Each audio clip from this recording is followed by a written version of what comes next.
Hi, this is a Dare to Do motivation, and this is a story about letting go. Once upon a time, two Buddhist monks were on a journey. One of them was a senior monk, and the other was a junior monk.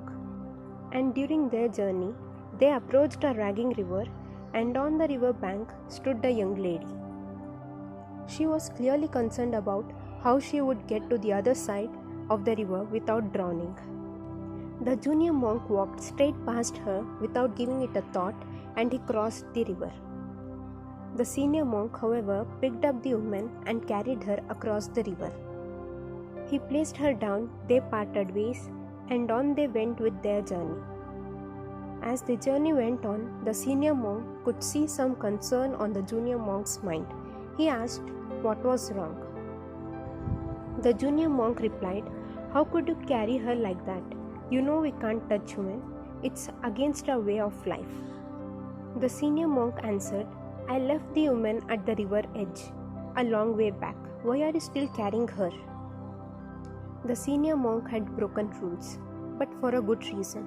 Once the purpose was fulfilled, he put her down and continued on. He never gave it a further thought. The junior monk, however, he didn't touch the woman, but he had brought up the actions of the senior monk when it was an action of the past.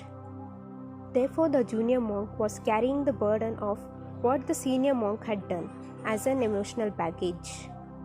You see, in life, we have little use for past experiences except of learning, whether it is good or bad. And just like in this Buddhist monk story, we need to let go of any burden the past has placed on us. It's happened, it's over, it cannot be changed, we can only move forward and create a more compelling future for ourselves. If you hang on to something which happened in the past, which gives you suffering, every time you relive it, you think about it, you will get the same suffering over and over again, which will create a cycle of suffering for yourself.